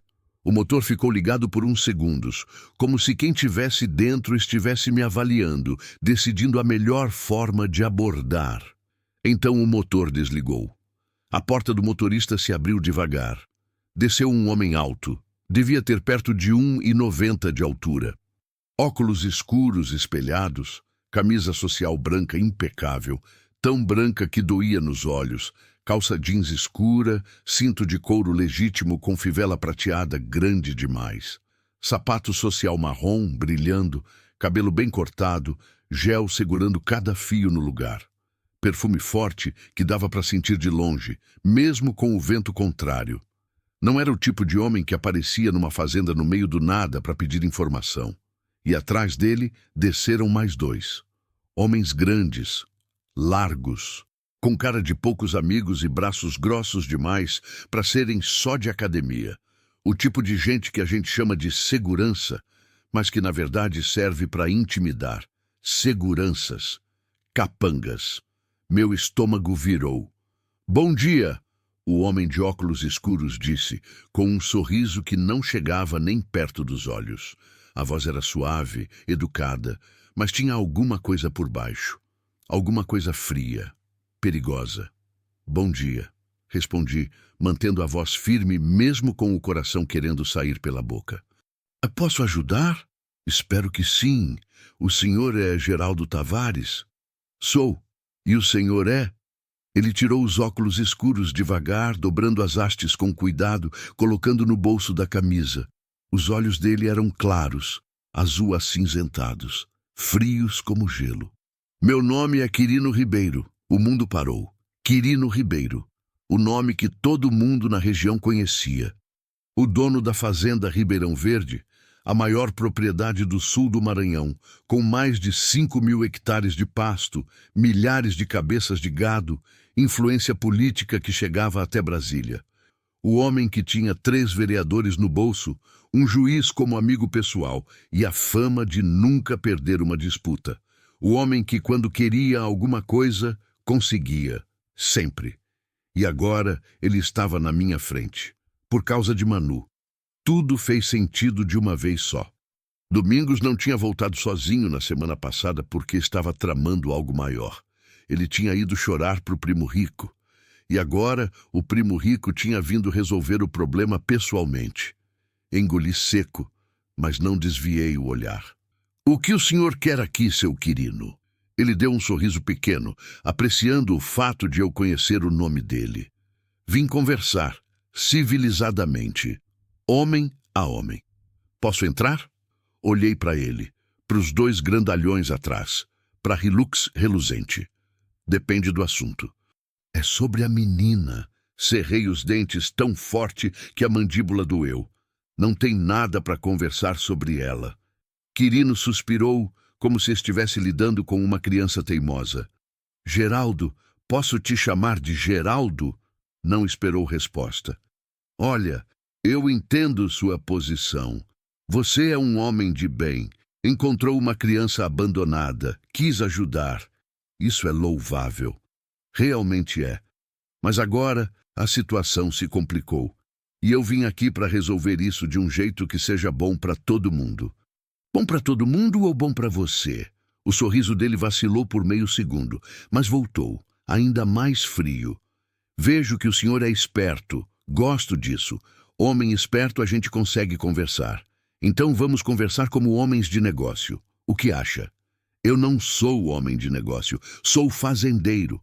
Todo mundo é homem de negócio quando o negócio é bom. Então vou ser direto. Quanto o senhor quer?" "Como assim quanto eu quero?" "Para devolver a menina pro Domingos. 10.000 reais? É um bom dinheiro. Dá para resolver muita coisa aqui na fazenda." A raiva começou a subir do estômago, quente, queimando. "A menina não tá à venda?" "Não." Quirino inclinou a cabeça, como se estivesse surpreso de verdade. Todo mundo tem um preço, Geraldo. É só questão de achar o número certo. 20 mil então, em dinheiro vivo, sem imposto, sem burocracia. Você pega, eu levo a menina e cada um segue sua vida. Eu não quero seu dinheiro. 30 mil. Não. 40. Não! A voz saiu mais alta do que eu pretendia. Os dois grandalhões deram um passo para frente instintivamente. Quirino levantou a mão, parando eles. Calma, calma, disse ainda sorrindo. 50 mil, então. É minha última oferta. Isso resolve sua vida aqui. Paga a dívida, compra equipamento novo, fica tranquilo. E a menina volta para o lugar dela. O lugar dela é comigo. Não é não, Geraldo. O lugar dela é com a família. E família é o Domingos, gostando ou não. Família que batia nela, que deixava ela passar fome, que jogou ela fora igual lixo. Esse tipo de família? Quirino deu de ombros. Todo mundo tem seus métodos de criação. Não cabe a nós julgar. Cabe sim quando é uma criança sendo maltratada. Maltratada é uma palavra forte. O Domingos me garantiu que nunca machucou a menina. E você acredita nele? Acredito na palavra da minha família. Sempre acreditei. Então sua família é mentirosa. O sorriso de Quirino finalmente morreu. Os olhos claros ficaram ainda mais frios, perigosos. Ele deu um passo para frente, invadindo o meu espaço. Podia sentir o cheiro do perfume caro misturado com algo mais sutil. Ameaça. Olha aqui, Geraldo. A voz agora era baixa, controlada, mas cheia de veneno. Eu vim aqui de boa vontade. Ofereci dinheiro. Ofereci uma solução pacífica. Mas você está escolhendo o caminho difícil. Não existe caminho fácil quando se trata dela. Existe sim. O caminho fácil é você entregar a menina agora, aceitar o dinheiro, e a gente esquece que essa conversa aconteceu. E o caminho difícil? Quirino sorriu de novo. Mas não era mais um sorriso de negociador. Era um sorriso de predador. O caminho difícil é eu usar meus recursos. E eu tenho muitos recursos, Geraldo. Conheço gente importante. Juiz, promotor, delegado. Posso fazer sua vida virar um inferno legal. Posso questionar sua capacidade de cuidar da menina. Posso alegar que você está mantendo ela ilegalmente. Posso até sugerir que suas intenções não são tão puras quanto você diz. O sangue ferveu nas veias. Você está insinuando o quê? Não estou insinuando nada. Só estou dizendo que um homem sozinho, viúvo, sem filhos, de repente aparece com uma menina de 8 anos morando com ele. Dá margem para interpretação, não acha? Dei um passo para frente, ficando cara a cara com ele. Se você tentar sujar meu nome com essa imundície, eu juro por Deus que... Que o quê? Quirino não recuou nem 1 centímetro. Vai fazer o quê, Geraldo? Você não tem dinheiro, não tem advogado, não tem influência. Eu tenho tudo isso e mais um pouco. Então não me ameace, porque você vai perder. Melhor perder lutando do que ganhar me ajoelhando. Quirino me encarou por um longo momento. Depois deu um passo para trás, ajeitou a camisa que nem estava amassada. Você está cometendo um erro. Um erro muito grande. O erro foi de vocês que jogaram aquela menina fora. Não, o erro foi você ter se metido onde não foi chamado. Eu moro aqui. Ela caiu na minha porta. Eu fui chamado por Deus. Quirino riu, uma risada seca, sem humor. Deus, repetiu a palavra como se fosse piada. Você acha mesmo que Deus se importa com isso? Com você? Com a menina? Acho, porque ela está viva e está comigo. Por enquanto. A ameaça ficou pendurada no ar, pesada, real. Quirino colocou os óculos de volta, virou as costas. Você vai se arrepender disso, Geraldo. Eu garanto. Já me arrependi de muita coisa na vida. Mas proteger aquela menina não vai ser uma delas. Ele parou, olhou para mim por cima do ombro. Então prepare-se, porque a guerra acabou de começar. Entrou na Hilux. Os 2 grandalhões também. O motor ronroneou. Forte, potente, caro. A caminhonete deu ré, manobrou na porteira e foi embora levantando uma nuvem de poeira vermelha. Fiquei ali parado, o coração batendo descompassado, as mãos tremendo, não de medo, mas de adrenalina pura, de raiva, de determinação. Quirino tinha dinheiro, tinha poder, tinha influência, mas eu tinha algo que ele não tinha. Eu tinha amor por aquela menina. E amor, quando é verdadeiro, move montanhas. Ou pelo menos era nisso que eu precisava acreditar. Olhei para o relógio no pulso. 1h30 da tarde.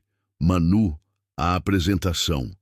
O coração disparou por outro motivo agora. E se Quirino não veio sozinho? E se tem alguém na escola? E se... Não terminei o pensamento. Corri para a caminhonete, liguei o motor e saí em disparada. A estrada de terra nunca pareceu tão longa. Cada buraco, cada curva, cada segundo parecia uma eternidade. Pisei fundo no acelerador, fazendo a caminhonete velha sacudir inteira, o motor gemendo de esforço. Por favor, Deus, por favor, deixa ela estar bem. Deixa eu chegar a tempo. 15 minutos depois, que pareceram 2 horas, cheguei na escola. O pátio estava cheio de carros, pais esperando pelos filhos, tudo normal. Estacionei de qualquer jeito, quase em cima da calçada, desci correndo, entrei pelo portão principal. O guarda me conhecia, acenou. Não parei para conversar, fui direto para o auditório. As portas estavam fechadas, ouvia vozes do lado de dentro, crianças falando alto, pais rindo, professora pedindo silêncio. Abri a porta devagar. O auditório era pequeno. Cadeiras de plástico branco enfileiradas, um palquinho improvisado na frente, com cortinas vermelhas desbotadas. A luz estava apagada. Só o palco iluminado por refletores que mais esquentavam do que iluminavam. No palco, 3 crianças encenavam alguma coisa sobre a floresta.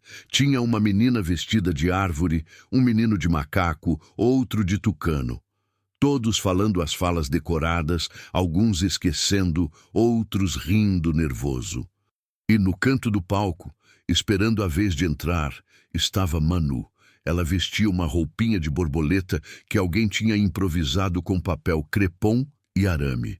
As asinhas coloridas nas costas, brilhando com purpurina. O cabelo preso num coque, uma florzinha de plástico enfiada no meio. Ela estava linda e ela estava bem. Respirei aliviado, sentindo as pernas bambas. Graças a Deus, graças a Deus. Me sentei numa cadeira no fundo, tentando acalmar o coração. A peça continuou. O macaco falou. A árvore falou. O tucano esqueceu a fala e improvisou mal, arrancando risadas dos pais. E então chegou a vez de Manu. Ela entrou no palco devagar, as asinhas balançando. Ficou no centro, embaixo do refletor, olhando para o público. E então falou, com voz clara e firme, eu sou a borboleta. Eu voava livre pela floresta, levando pólen de flor em flor. Mas um dia caí numa teia de aranha. Pensei que ia morrer ali, mas alguém me salvou. E agora eu posso voar de novo. Não era só a fala da peça. Era a história dela. Meu peito apertou. Os olhos arderam. Quando terminou, as professoras bateram palma. Os pais também. Manu deu uma reverência pequena, tímida e saiu do palco. Foi quando nossos olhos se encontraram. Ela me viu no fundo do auditório e o rosto dela se iluminou. Sorriu. Aquele sorriso largo, genuíno, cheio de alegria pura. E acenou para mim. Acenei de volta, sorrindo também, tentando esconder o medo que ainda apertava meu peito. Ela tá bem. Ela tá aqui. Tá tudo bem. Mas eu sabia que não estava, porque Quirino tinha declarado guerra. E guerra, quando envolve gente poderosa, nunca acaba bem para quem não tem poder. Quando a apresentação acabou e as crianças começaram a sair, fui até Manu. Ela correu na minha direção, ainda com as asinhas de borboleta me abraçou. Você veio? Claro que vim, disse que vinha. E aí, como eu fui? Foi perfeita. A melhor borboleta que eu já vi na vida. Ela riu, orgulhosa. Vamos embora? Vamos. Pegamos as coisas dela. A mochila, o estojo, as asinhas dobradas com cuidado. Estávamos saindo pelo portão quando uma mulher me abordou. Ela era baixa, devia ter uns 50 anos, gorda, de cabelos curtos e olhar duro. Vestia um blazer azul marinho meio amassado e carregava uma pasta de couro surrada embaixo do braço. Senhor Geraldo Tavares. Meu corpo inteiro ficou tenso. Sim? Meu nome é Lúcia Fernandes, assistente social do Tribunal de Justiça. Preciso conversar com o senhor. O estômago afundou como pedra em lago fundo. Agora? Sim, é urgente. Olhei para Manu. Ela segurou minha mão com força, percebendo que alguma coisa estava errada. Do que se trata? Recebi uma denúncia sobre a guarda provisória da menor. Preciso fazer uma avaliação de emergência. Denúncia de quem? Não posso revelar a fonte, mas preciso que o senhor me acompanhe até a delegacia. Agora. E a menina também. Por quê? O que eu fiz? Senhor, por favor, não dificulte as coisas. É só uma avaliação de rotina. Protocolo. Não parece protocolo. A voz dela endureceu. Senhor Geraldo, posso fazer isso da maneira fácil ou da maneira difícil? A escolha é sua. Olhei ao redor. Algumas mães já estavam olhando, curiosas, sussurrando entre si. Olhei para Manu. Ela me encarava com aqueles olhos grandes, assustados, sem entender o que estava acontecendo. Geraldo. A voz dela saiu trêmula. O que está acontecendo? Me ajoelhei na frente dela ali mesmo, no meio do pátio, segurando os ombros dela com firmeza. Nada. Só uma confusão. Mas vai dar tudo certo. Eu prometo. Mas ela não pareceu convencida. E no fundo, eu também não estava. A delegacia era um prédio velho, com paredes descascadas, pintadas de um verde desbotado que mais parecia cinza. O cheiro de mofo misturado com café requentado impregnava o ar. Cadeiras de plástico duro enfileiradas na recepção, um ventilador barulhento girando no teto sem refrescar nada. Manu segurava minha mão com tanta força que os dedinhos dela estavam ficando brancos. Ela não falava nada. Só olhava para tudo ao redor com aqueles olhos arregalados, assustados, como um passarinho preso numa gaiola. Lúcia Fernandes, a assistente social, nos levou por um corredor estreito até uma sala pequena nos fundos. Tinha uma mesa de fórmica riscada, 3 cadeiras de metal enferrujado, uma câmera velha no canto do teto com luz vermelha piscando e uma janela gradeada por onde entrava uma luz fraca da tarde. Sentem, por favor, Lúcia disse apontando para as cadeiras. Sentei, puxando Manu para sentar ao meu lado. Ela não soltou minha mão. Lúcia abriu a pasta, tirou uns papéis, colocou óculos de leitura na ponta do nariz. Então, senhor Geraldo, começou com aquela voz de funcionária pública cansada que já ouviu 1000 histórias e não acredita mais em nenhuma. Como eu disse, recebi uma denúncia formal contra o senhor. A denúncia alega que o senhor não tem condições adequadas de cuidar da menor e que está mantendo ela sob sua guarda de forma irregular. Isso é mentira. As palavras saíram antes que eu pudesse controlar. Eu tenho a guarda provisória. Tá tudo legal. A doutora Cláudia me ajudou a conseguir. Tem documento e tudo. Sim, eu vi o processo. Lúcia folheou os papéis. A guarda provisória foi concedida há 3 semanas, mas essa denúncia questiona as suas verdadeiras intenções com a menor e questiona também a veracidade das informações que o senhor prestou. Que informações? Eu não menti nada. A denúncia alega que o senhor pode estar usando a situação para se beneficiar de alguma forma e que a menor pode estar em situação de risco. Risco? Que tipo de risco? Lúcia me olhou por cima dos óculos. Senhor Geraldo, o senhor é um homem solteiro, viúvo, sem filhos, vivendo sozinho numa fazenda isolada. De repente aparece com uma menina de 8 anos morando com o senhor. O senhor pode entender por que isso gera preocupação. O sangue subiu para a cabeça tão rápido que vi estrelas. A senhora está insinuando o que exatamente? Não estou insinuando nada. Só estou explicando a natureza da denúncia. Então a denúncia está me acusando de quê? Fala logo! De possível abuso ou de intenção de tráfico. O mundo parou. As palavras caíram como pedras no estômago. Abuso, tráfico. Isso é absurdo! Minha voz saiu rouca, tremendo de raiva e choque. Eu salvei essa menina.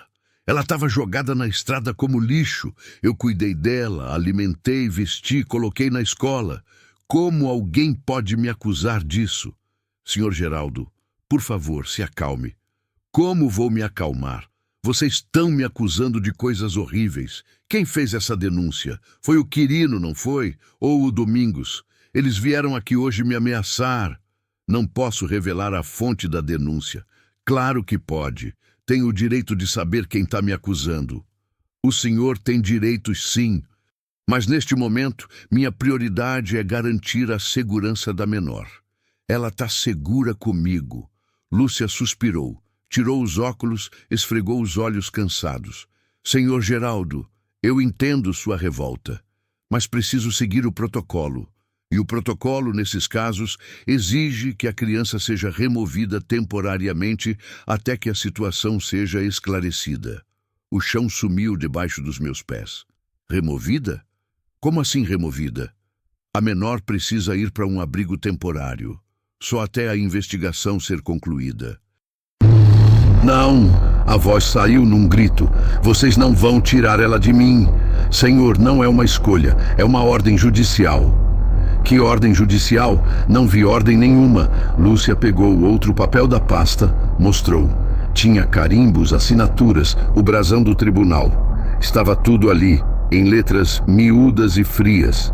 Determino a remoção imediata da menor Manuela dos Santos Silva da residência do guardião provisório Geraldo Tavares da Silva até que sejam apuradas as denúncias de possível situação de risco. Minha visão embaçou. As mãos tremeram segurando o papel. Isso não pode estar acontecendo. Senhor Geraldo, eu sei que é difícil, mas difícil? A senhora não sabe nada. Joguei o papel na mesa. Essa menina já foi abandonada, maltratada, jogada fora, e agora vocês vão fazer a mesma coisa de novo. Não é a mesma coisa. Ela vai estar num ambiente seguro, com profissionais treinados. Profissionais? Eu sou o pai dela. O senhor não é o pai dela legalmente. Ainda não. E é por isso que precisamos fazer as coisas da forma correta. A forma correta? A forma correta seria investigar quem fez essa denúncia mentirosa. A forma correta seria prender o Domingos por ter batido nela. A forma correta seria... Geraldo! A voz de Manu cortou meu discurso como faca. Olhei para ela. Ela estava chorando, silenciosamente. As lágrimas escorrendo pelo rosto, molhando a blusa da escola, caindo no colo. Para! Por favor, para! A voz dela saiu quebrada, sufocada. Você está assustando eu. Meu coração se despedaçou em 1000 pedaços. Me virei para ela, segurei o rosto dela com as 2 mãos, limpando as lágrimas com os polegares. Desculpa, meu amor. Eu não queria te assustar. O que está acontecendo? Eu fiz alguma coisa errada? Não, você não fez nada errado. Nunca. Isso não é culpa sua. Então por que a moça quer me levar embora? Porque tem gente má que está inventando mentira sobre mim. Mas é mentira, Manu. Você sabe que é mentira, não sabe? Ela acenou que sim, soluçando. Eu sei, você é bom. Você cuida de mim. E eu sempre vou cuidar. Sempre. Não importa o que aconteça. Lúcia limpou a garganta, desconfortável. Senhor Geraldo, precisamos ir. Quanto mais demorar, pior fica para a criança. Ir para onde? Para o abrigo municipal. É aqui mesmo na cidade. Não é longe. E por quanto tempo? Não sei. Depende da investigação. Pode ser alguns dias. Pode ser algumas semanas. Semanas? Ela não vai aguentar semanas num abrigo. Senhor, a decisão já foi tomada. Eu só estou cumprindo meu trabalho. Seu trabalho é proteger criança e você está fazendo o contrário. Senhor Geraldo, se o senhor continuar dificultando, vou ter que chamar a polícia. Chama, pelo menos assim todo mundo vai ver a injustiça que estão fazendo. Lúcia se levantou, foi até a porta, chamou alguém. 2 policiais entraram. Homens altos, fardados, com aquela expressão neutra de quem já viu tanta coisa que nada mais impressiona. Algum problema? Um deles perguntou. O senhor aqui não quer colaborar com a remoção da menor. Lúcia explicou. Não é que eu não quero. É que isso é errado. Vocês estão tirando uma filha do pai dela. Senhor, por favor, não dificulte. O policial disse, pondo a mão no meu ombro. A ordem está dada. É melhor colaborar.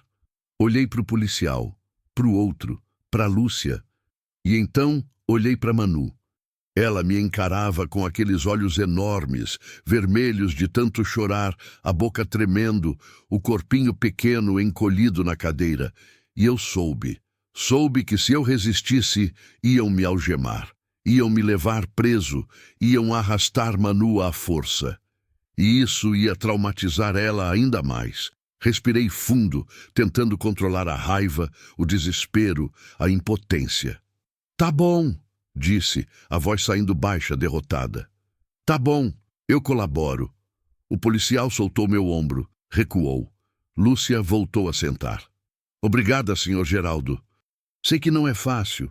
Não respondi, só me virei para Manu. Manu, meu amor, você vai ter que ir com a moça. Só por uns dias. Mas eu juro por tudo que é sagrado que vou te buscar, vou resolver isso e vou te trazer de volta para casa. Mas eu quero ficar com você.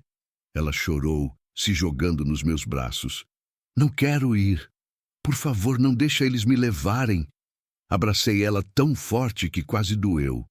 Senti o corpinho dela tremendo, o soluço sacudindo o peito pequeno, as mãozinhas agarradas na minha camisa como se fosse a última coisa sólida no mundo. Eu sei, eu também não quero. Mas eu não posso impedir agora. Se eu impedir, vão me prender. E aí eu não vou poder te ajudar. Entende?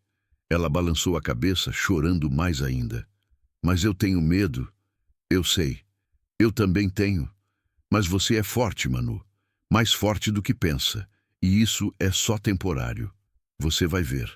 Logo, logo você volta para casa. Para nossa casa. Promete? Prometo, olha para mim. Ela ergueu o rosto molhado, os olhos inchados. Eu prometo que vou lutar por você.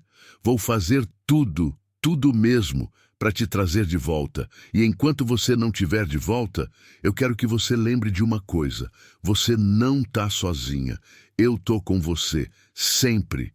Mesmo longe, eu tô aqui. Bati no meu peito, no coração. Tá sentindo? Ela acenou que sim, colocando a mãozinha no próprio peito. Eu também tô aqui, ela disse, a voz engasgada. Isso, exatamente isso. A gente tá junto. Sempre. Beijei a testa dela, segurei ela mais um pouco, tentando gravar na memória o cheiro do cabelo, o peso do corpo, o som da respiração, porque não sabia quando ia poder fazer isso de novo. Lúcia se levantou. Senhor Geraldo, precisamos ir. Soltei Manu devagar. Cada centímetro de distância doía, como se estivessem arrancando pedaços de mim. Posso ir junto? Pelo menos até o abrigo? Não.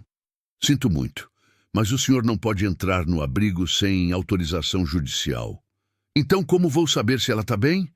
Eu vou mandar relatórios, e o senhor pode ligar para a administração do abrigo para se informar. Mas não posso visitar? Não ainda. Não até a investigação ser concluída. Era como levar um soco no estômago atrás do outro. Manu se levantou, tremendo. Lúcia estendeu a mão para ela. Vem, querida. Vamos embora. Manu olhou para a mão estendida. Depois olhou para mim. Eu não quero ir. Eu sei, mas tem que ir, só por um pouquinho. Eu já vou resolver tudo. Confia em mim? Ela hesitou. Mas então acenou que sim. Confio. Então vai. E não esquece do que eu falei. Eu tô aqui. Bati no peito de novo. Sempre. Ela fez o mesmo gesto, batendo no próprio peito. E então, devagar, com passos arrastados, ela pegou a mão de Lúcia. Foram até a porta. Manu olhou para trás uma última vez antes de sair. E naquele olhar, assustado, perdido, desesperado, eu vi tudo que ela não conseguiu dizer. Não me abandona. Por favor, não desiste de mim. Eu preciso de você. A porta se fechou, e o som da porta fechando foi o som mais doloroso que já ouvi na vida. Mais doloroso que o telefone tocando de madrugada, me avisando sobre o acidente de Lúcia. Mais doloroso que o som da terra caindo sobre o caixão dela. Porque dessa vez eu estava perdendo alguém que ainda estava viva. E não havia nada que eu pudesse fazer. Fiquei ali parado no meio daquela sala fria, com os policiais me olhando com pena, com o ventilador barulhento girando, com o cheiro de mofo me sufocando. E então desabei. Caí na cadeira, coloquei a cabeça entre as mãos e chorei. Chorei como não chorava desde que perdi Lúcia. Chorei pela injustiça, pela impotência, pelo medo. Chorei por Manu, que ia dormir num lugar estranho essa noite, sem mim, sem segurança, sem saber se eu ia mesmo voltar para buscá-la. Chorei porque, pela segunda vez na vida, eu tinha perdido alguém que amava, e porque dessa vez eu não sabia se ia conseguir sobreviver. Não sei quanto tempo fiquei ali. Os policiais saíram, a sala ficou vazia, a luz da tarde foi sumindo, dando lugar ao começo da noite. Finalmente me levantei, as pernas bambas, o peito oco, os olhos ardendo. Saí da delegacia e fui até a caminhonete. Sentei no banco do motorista, mas não liguei o motor. Só fiquei ali, olhando para o nada. Peguei o celular. 23 chamadas perdidas. Mensagens de Zé Antônio, de Dona Maria, até da professora Elaine. Todo mundo já sabia.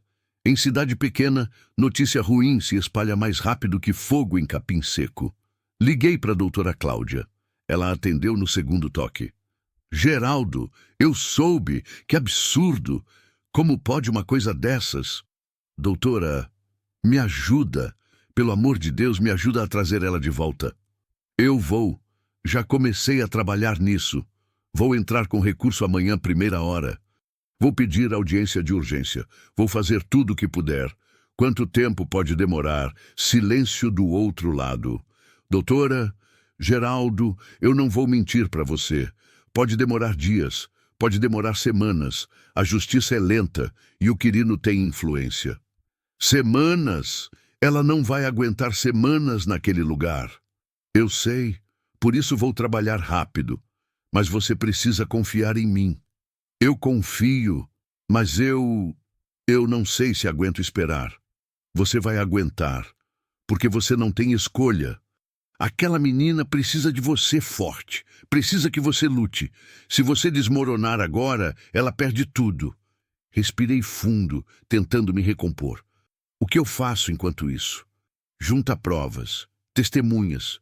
Tudo que você conseguir para mostrar que você é um bom guardião. E Geraldo? Sim, não faz besteira, não vai atrás do Quirino, não arruma confusão. Isso só piora a sua situação, entendeu? Entendi, desliguei. Mas a raiva ainda fervia dentro de mim. Raiva de Quirino, de Domingos, de Edilene. Do sistema que tinha falhado com Manu desde sempre e agora estava falhando de novo. Liguei o motor da caminhonete e voltei para a fazenda. A casa estava vazia, mais vazia do que nunca.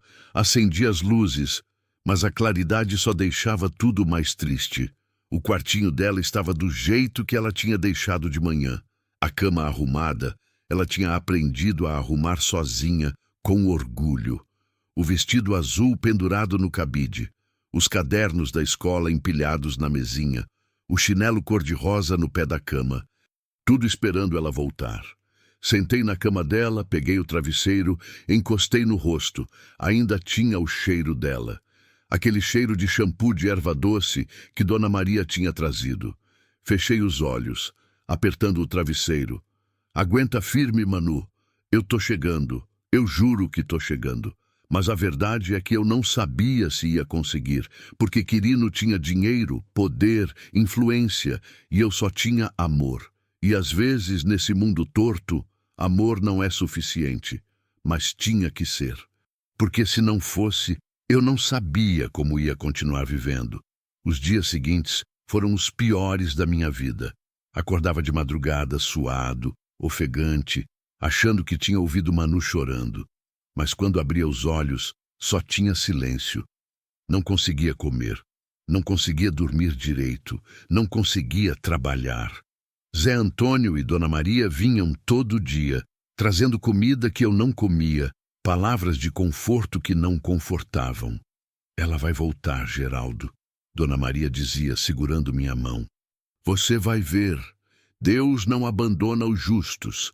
Mas eu não tinha tanta certeza, porque já tinha visto gente justa ser abandonada antes. No terceiro dia, fui até o abrigo. Era um prédio cinza, cercado de grades altas, com um pátio pequeno de concreto rachado. Parecia mais uma prisão do que um lugar de acolhimento. Toquei a campainha. Uma mulher de cabelos brancos e óculos grossos atendeu pelo interfone. Posso ajudar? Eu vim ver a Manu. A Manuela dos Santos Silva. Ela tá aí. O senhor é Geraldo Tavares, o guardião provisório dela. Silêncio. Senhor, o senhor não pode entrar sem autorização judicial. Eu só quero ver ela. 5 minutos, por favor. Sinto muito. São as regras. Que regras? Ela é minha filha. Senhor, se o senhor não se retirar, vou ter que chamar a segurança. Cerrei os punhos.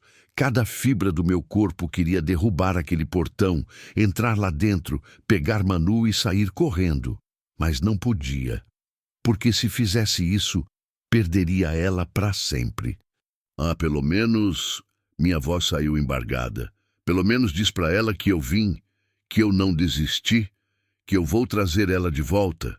Por favor. A mulher ficou em silêncio por um momento, e então, com a voz um pouco mais suave, vou avisar ela. Obrigado. Virei as costas e voltei para a caminhonete. Sentei no banco, coloquei as mãos no volante e deixei as lágrimas escorrerem. No 5º dia, o celular tocou. Número desconhecido. Atendi sem esperança. Alô, Geraldo Tavares. Uma voz masculina, grave, direta. Sim, aqui é Cláudio Martins, deputado estadual. Me contaram sua história. Me conta você mesmo agora. Do começo. Meu coração deu um pulo. Cláudio Martins. Zé Antônio tinha falado dele. O deputado que tinha rixa com Quirino. Contei tudo, desde o começo. A caminhonete vermelha, a mochila caindo, Manu embaixo do pequiseiro. Os dias que ela passou comigo, a visita de Domingos, a ameaça de Quirino, a denúncia falsa, o abrigo. Ele me ouviu em silêncio. Quando terminei, respirou fundo. Geraldo, vou ser direto. O Quirino Ribeiro é uma praga. Já travei guerra com ele várias vezes. E ele sempre usa os mesmos métodos. Dinheiro, influência, intimidação. Mas tem uma coisa que ele não consegue comprar. O quê? A verdade, quando ela vem de gente que não tem nada a perder. E o que isso significa? Significa que vou te ajudar. Mas você vai ter que confiar em mim. E fazer exatamente o que eu disser. O que você quer que eu faça? Primeiro, junta testemunhas, gente que viu o estado que a menina chegou, gente que pode confirmar sua história, vizinhos, amigos, professora, quanto mais melhor. Consigo. Segundo, documenta tudo, cada ameaça, cada visita, cada ligação, grava se puder. Fotografa, eu preciso de provas. Certo. Terceiro, não faz nada estúpido. Não vai na casa do Quirino. Não arruma briga. Isso só piora. Entendeu? Entendi. Bom, eu volto para a região segunda-feira. Vamos marcar uma reunião. Enquanto isso, faz o que te pedi. Deputado. Oi? Por que você está me ajudando? Silêncio. Depois. Porque eu também já fui um homem sozinho tentando proteger quem amava e ninguém me ajudou. Então agora, quando posso, eu ajudo. Simples assim. Desliguei com algo que não sentia fazia dias, esperança, e agarrei nessa esperança como homem se afogando agarra em tábua, porque era tudo que me restava. Tentar novamente não dormi naquela noite. Fiquei na varanda até o sol raiar, fumando cigarro atrás de cigarro, olhando as estrelas sumirem devagar no céu que clareava. O frio da madrugada me mordia a pele, mas eu nem sentia. Só pensava em Manu. Será que ela tá bem? Será que choraram para ela dormir? Será que ela sente minha falta como eu sinto da dela? Às 5 da manhã, desisti de tentar descansar. Tomei banho demorado, tentando lavar o cansaço e o medo. Vesti a roupa mais arrumada que tinha. Calça social preta que Lúcia tinha me dado anos atrás. Camisa branca passada, sapato que só usava em velório. Passei gel no cabelo, fiz a barba. Queria parecer apresentável. Queria que Manu se orgulhasse de mim. Zé Antônio e Dona Maria chegaram às 7, mesmo eu tendo dito que não precisavam. A gente vai com você, Dona Maria disse, firme. Você não vai passar por isso sozinho. Não tive forças para discutir. Aceitei a companhia. Chegamos no fórum às 8h30. O prédio era velho, as paredes descascadas, o cheiro de mofo no ar. Tinha gente para todo lado, advogados de terno, pessoas nervosas esperando por processos, funcionários carregando pilhas de papel. Doutora Cláudia já estava na porta da sala de audiência. Geraldo, cumprimentou ajeitando a pasta de documentos. Pronto? Não sei se alguém está pronto para uma coisa dessas. Você vai se sair bem. Só fala a verdade. Seja você mesmo. É isso que o juiz precisa ver. E a Manu, ela já chegou? Ainda não, a assistente social vai trazer ela agora. Como se tivesse escutado, a porta do corredor se abriu. E lá estava ela, Manu, pequena, magra, vestindo uma roupa que não era dela, uma blusa rosa clara e uma calça jeans surrada. O cabelo estava preso num coque torto, como se alguém tivesse feito às pressas. Ela caminhava ao lado de Lúcia Fernandes, a assistente social, olhando para o chão. Quando ela me viu, parou. Os olhos dela se arregalaram, a boca se abriu levemente, e então as lágrimas começaram a descer. Não aguentei. Dei 2 passos na direção dela, mas Lúcia levantou a mão. Senhor Geraldo, por favor, não pode haver contato antes da audiência. Eu só quero falar com ela. Sinto muito, são as regras. Olhei para Manu. Ela olhava para mim com uma mistura de saudade, medo e algo que parecia esperança. Coloquei a mão no peito, bem em cima do coração, e bati 2 vezes. Era o gesto que eu fazia toda noite quando colocava ela para dormir. Você está aqui, no meu coração. Ela entendeu. Fez o mesmo gesto de volta. E naquele momento eu soube que não tinha perdido ela. Ainda não. A sala de audiência era pequena. Uma mesa comprida onde o juiz ia sentar, cadeiras de madeira enfileiradas, um ventilador velho girando no teto, fazendo mais barulho do que vento. Sentei do lado direito com doutora Cláudia. Do outro lado, Domingos e um advogado de terno caro, claramente pago por Quirino. Edilene também estava lá, magra, nervosa, roendo as unhas. Manu foi levada para uma cadeira no meio, entre as 2 partes. O juiz entrou, um homem de uns 60 anos, careca, óculos de leitura pendurados no pescoço, expressão cansada de quem já viu gente demais mentindo na frente dele. Bom dia, disse, sentando. Vamos começar. Esse é o processo de guarda provisória da menor Manuela dos Santos Silva. Estão presentes senhor Geraldo Tavares, atual guardião provisório, senhor Domingos Ferreira e senhora Edilene Ferreira, familiares que alegam ter direito sobre a menor. Correto? Todos confirmaram. Muito bem. Vou ouvir as partes. Senhor Domingos, o senhor pode começar. O advogado de Domingos se levantou, falou com voz impostada, cheia de palavras bonitas e vazias. Excelência, meu cliente e sua esposa acolheram a menor por mais de 1 ano, em cumprimento ao dever familiar.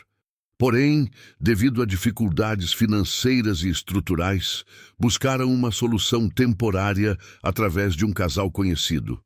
Infelizmente, esse casal não cumpriu o combinado e abandonou a criança. Meu cliente não teve participação nesse abandono e agora busca resgatar a menor para lhe oferecer um lar digno. Olhei para Domingos. Ele estava de cabeça baixa, fingindo arrependimento.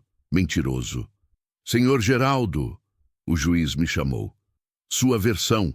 Me levantei, as pernas tremendo. Excelência, eu não sei falar bonito como o advogado dele, mas sei falar a verdade. Encontrei Manu jogada na minha propriedade como se fosse lixo. Ela estava com fome, machucada, apavorada. Eu cuidei dela porque era o certo a fazer. E nesses dias que ela passou comigo, ela virou minha filha. Não de sangue, mas de coração. E esse homem aí, apontei para Domingos, batia nela, deixava ela passar fome. E quando cansou, jogou ela fora. O senhor tem provas disso? Doutora Cláudia se levantou, entregou os documentos.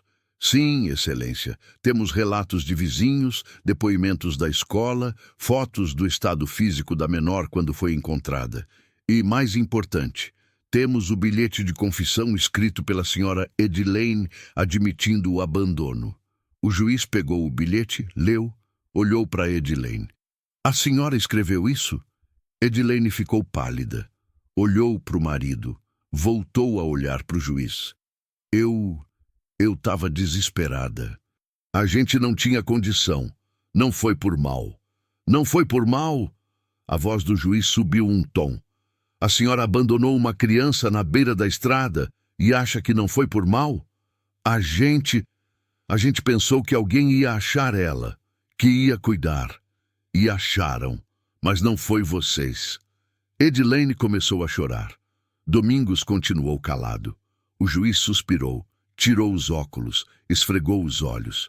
Vou ouvir a menor agora. Todos, por favor, mantenham silêncio. Ele se virou para Manu. Manuela, você sabe por que está aqui? Ela acenou que sim com a cabeça. Preciso que você fale, filha, com suas próprias palavras. O que você quer? Onde você quer ficar? Manu olhou para o chão. Depois olhou para Domingos e Edilene. Depois olhou para mim. E então ela falou. Eu quero ficar com o Geraldo. O coração quase saiu pela boca. Por quê? O juiz perguntou gentil. Porque ele me trata bem. Ele não grita comigo. Não bate. Ele me dá comida. Me colocou na escola.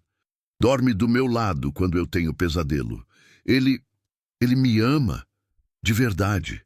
As lágrimas escorriam pelo rosto dela. E o senhor Domingos e a senhora Edilene? Eles não te tratavam bem? Manu balançou a cabeça. Não. Eles falavam que eu era um peso, que comia demais, que atrapalhava. E o Domingos, ele batia em mim. Quando bebia, ele batia. Domingos se levantou. Isso é mentira. Ela está inventando. Sente, o juiz berrou. O senhor vai ficar quieto ou eu mando retirar da sala. Domingos sentou, vermelho de raiva. O juiz voltou a atenção para Manu. E nesses dias que você ficou no abrigo, o que você sentiu?